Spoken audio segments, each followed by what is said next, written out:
네, 10월 5일 바다의 등대가 있다 교회 큐티 방송을 시작하도록 하겠습니다. 잠시 기도하고 시작하겠습니다. 거룩하신 주님 감사합니다. 주님, 주님의 말씀을 묵상할 때에 성령님께서 조명이 되어 주셔서 주님의 말씀 밝히 깨달아 알며 우리의 삶에 온전하게 적용하며 주님의 뜻을 따라 순종하는 거룩한 주님의 자녀들 되도록 긍휼을 베풀어 주시옵소서. 우리 주 예수 그리스도님의 이름으로 기도합니다. 아멘. 네, 오늘 말씀은 예레미야 42장 13절에서 22절까지의 말씀입니다. 제가 읽어드리도록 하겠습니다. 표준세 번역의 성경으로 보도록 하겠습니다. 그런데도 너희가 나 주 너희 하나님의 말을 순종하지 않고 이 땅에 머물러 살지 않겠다는 것이냐? 그것만은 안 되겠다는 것이냐? 오직 이집트 땅으로 들어가야만 전쟁도 겪지 않고 비상나팔 소리도 듣지 않고 먹을 것이 없어서 굶주리지 않아도 되니 그리로 가서 거기에서 살겠다는 것이냐? 유다의 살아남은 자들아, 너희는 이제 나 주님의 말을 들어라. 나 만군의 주 이스라엘의 하나님이 말한다. 너희가 이집트로 들어가려고 하고 그곳에서 살려고 내려가면 너희가 두려워하는 전쟁이 거기 이집트 땅으로 너희를 쫓아갈 것이며 너희가 무서워하는 기근이 거기 이집트에게 너희에게 붙어 다닐 것이다. 너희는 거기에서 죽을 것이다. 마침내 이집트 땅에서 머물려고 그곳에 내려가기로 작정한 모든 사람은 거기에서 전쟁과 기근과 연병으로 죽을 것이다. 내가 그들에게 내리는 재앙에서 아무도 벗어나거나 빠져나가지 못할 것이다. 나 만군의 주 이스라엘의 하나님이 말한다. 너희가 이집트로 들어갈 경우에는 내가 예루살렘 주민에게 큰 분노를 쏟아부었던 것처럼 너희에게 나의 분노를 쏟아붓겠다. 그러면 너희는 원망과 놀라움과 저주와 조소의 대상이 되고 다시는 이곳을 볼 수 없을 것이다. 유다에 살아남은 여러분, 주님께서 여러분에게 이집트로 가지 말라고 말씀하셨습니다. 여러분이 분명히 아시는 대로 나도 오늘 여러분에게 같은 경고를 하였습니다. 여러분은 나를 여러분의 하나님이신 주님께 보내면서 나에게 간구하였습니다. 주 우리의 하나님께 우리를 위하여 기도를 드려주십시오. 그리고 주 우리의 하나님께서 말씀하시는 것이면 무엇이든지 우리에게 알려주십시오. 우리가 그대로 실천하겠습니다. 하고 간구하였습니다. 그러나 여러분이 이 일로 치명적인 실수를 저질렀습니다. 나는 오늘 여러분에게 이 모든 것을 다 알려드렸습니다. 그런데 여러분은 나에게 청해서 여러분의 하나님 주님의 말씀을 들었는데도 그대로 따르지 않았습니다. 그러므로 이제 여러분이 가서 정착하기를 바라는 그곳에서 전쟁과 기근과 연병으로 죽는다는 것을 확실히 알아두십시오. 아멘. 오늘 말씀을 보면은 이집트로 가지 말라는 말씀입니다. 하나님께서 지금 바벨론과의 전쟁을 앞두고 전쟁 중이죠. 바벨론에게 포로로 잡혀가는 사람들, 예루살렘 성이 무너져가고 있습니다. 바벨론의 속국이 되었습니다. 그런 상황에서 이집트로 가고자 하는 사람들이 있었습니다. 왜냐하면 이집트는 바벨론의 영향권에 있지 않았기 때문입니다. 그런데 하나님께서는 그런 이스라엘 백성들, 남유다 사람들, 유대인들에게 가지 말라고 합니다. 그곳에서 하나님의 심판을 그대로 받아들이라는 겁니다. 왜 유대인들이 이집트로 가고 싶어 합니까? 그곳에 먹을 것이 있고, 그곳엔 전염병도 없고, 그곳에는 바벨론의 공격도 없으니까요. 어쩌면 당연한 것일지도 모르겠습니다. 전쟁 중에 정말 우리를 죽이려고 쳐들어오는 그들을 피해서 도망친다는 것은 어쩌면 당연한 것인지도 모릅니다. 그런데 하나님께서는 예레미야 선지자를 통해서 가지 말라고 하십니다. 예루살렘에 머물면서 하나님의 심판을 온전히 경험하라고 말씀하고 있는 것이죠. 아니, 하나님이 이렇게 무서운 분이셨나요? 이런 생각이 들 수도 있습니다. 그러나 오늘 본문까지 오기까지의 과정을 우리가 한 번쯤 되돌아볼 필요가 있습니다. 유대인들은 하나님의 성전을 더럽혔고 그들은 우상을 섬겼고 하나님께서 하지 말라고 하는 모든 것들을 행했던 그 문제를 가지고 있었던 것이죠. 수차례 경고하셨습니다. 여러 번 말씀하셨습니다. 여러 선지자들을 통해서 계속해서 말씀하셨습니다.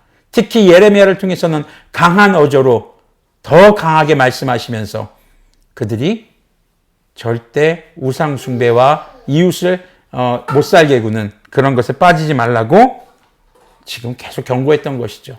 그런데도 그들은 듣지 않았던 겁니다. 그들은 여전히 자기 마음대로 살았던 겁니다.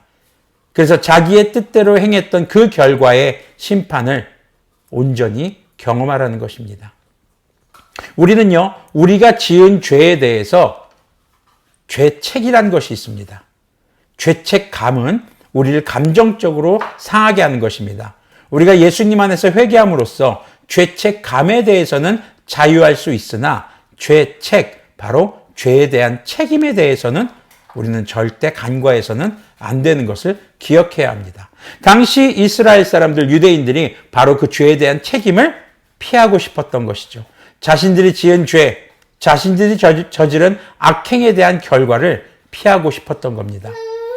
사람이 누구든지 범죄를 저지르면 법에 따라 심판을 받고 그 법에 따라 처벌을 받아야 그것이 정의로운 사회일 겁니다. 마찬가지로 하나님의 말씀대로 살아가는 하나님의 사람들이 하나님의 말씀을 어겼을 때 그것에 따른 심판을 받는 것은 당연한 것일지도 모르겠습니다.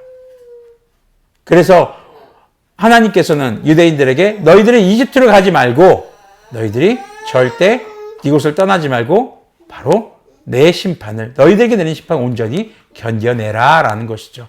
여러분들, 포로로 잡혀간 사람들, 그들은 믿음이 있는 사람들일까요? 믿음이 없는 사람들일까요?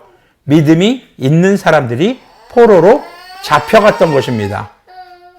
믿음이 있는 사람들이 포로로 잡혀갔다니요. 그게 무슨 말인가요? 믿음이 없는 사람들, 하나님 앞에 용서받을 기회조차 없는 사람들은 전쟁과 기근과 연병으로, 연병은 전염병이에요, 죽었거든요. 그래서 살아남은 자들은 하나님께 그래도 예배드렸던 자들, 그래도 하나님을 온전히 섬기려고 애썼던 자들, 하나님이 70년 이후에 바벨론 포로에서 돌아와서 예루살렘 재건의 새로운 희망의 불씨로 남겨둔 자들이었던 거죠. 근데 그들이 마지막까지 하나님의 말씀을 순종하지 않고 이집트를 간다면 결국 그들이 전쟁이 무서워서 피하고 전염병이 무서워서 피하고 기근이 무서워서 피했지만 이집트에 가서도 똑같이 전쟁과 기근과 전염병으로 고통당하고 그리고 고통스럽게 죽게 될 것이라고 경고하는 것입니다. 하나님께서 우리에게 어떤 삶을 주셨든 우리는 그 삶 안에서 믿음을 가지고 견뎌야 하는 것입니다. 그렇다고 해서 여러분들이 막 미련하게 견뎌라 이런 얘기는 아닙니다.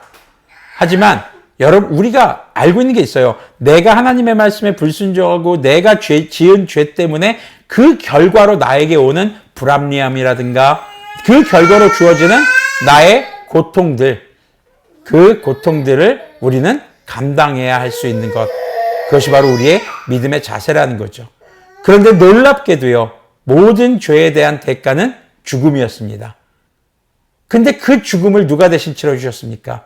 맞습니다. 우리 주 예수님께서 치러주셨죠. 그럼 예수님의 이름으로 회개하면 모든 죄에 대한 책임은 사라지는 걸까요? 아니요. 죄책감을 덜어낼 수 있고 우리가 주님 앞에 용서받을 수 있지만 내가 지은 죄에 대한 책임, 그 결과를 책임져야 하는 것에는 분명히 우리에게 그 책임이 남아있다는 것을 기억하시기를 바랍니다.